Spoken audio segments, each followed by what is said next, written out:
everyone, my name is Beatty Cohan. I am a psychotherapist and a sex therapist and the author of For Better, For Worse, Forever, Discover the Path to Lasting Love. I'm also a columnist and a national speaker, and I've been in national and radio and television as an expert guest for many, many years, and I currently host the Ask Beatty show on the Progressive Radio Network.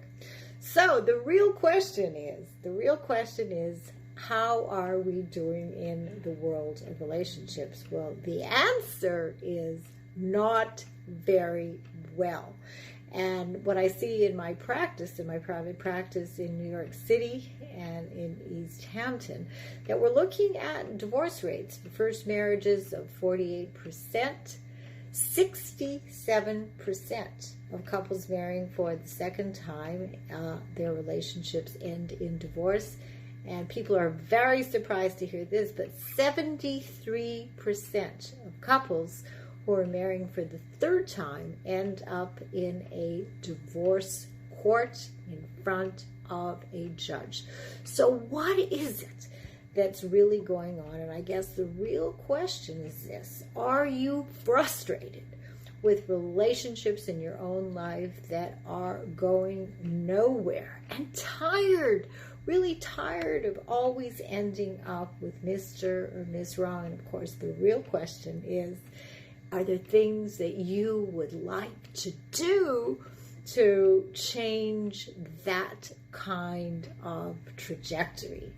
And if the answer is yes, I have some really, really good news for you. I did research with 450 people in the Providence and Boston area, and the research culminated in my book.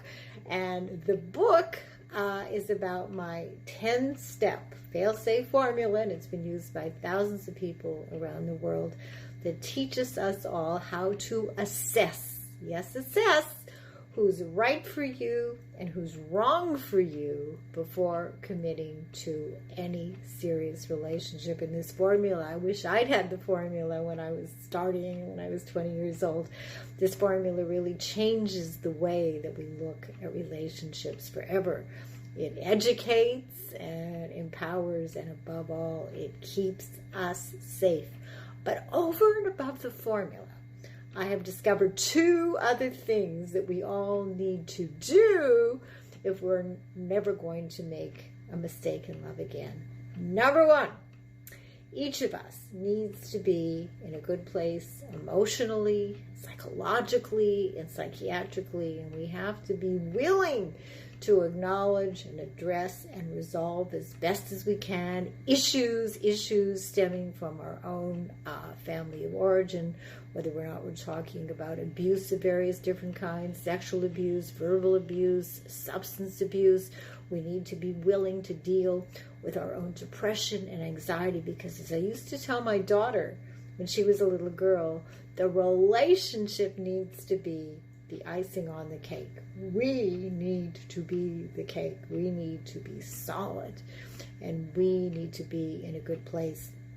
Number two, what I've discovered over the years is whether or not people are rich or poor or black or white or religious or not, or educated or not, is that the majority of us have simply not learned the ingredients, the real ingredients that go into a long-term successful relationship. And then, of course, number three is my formula.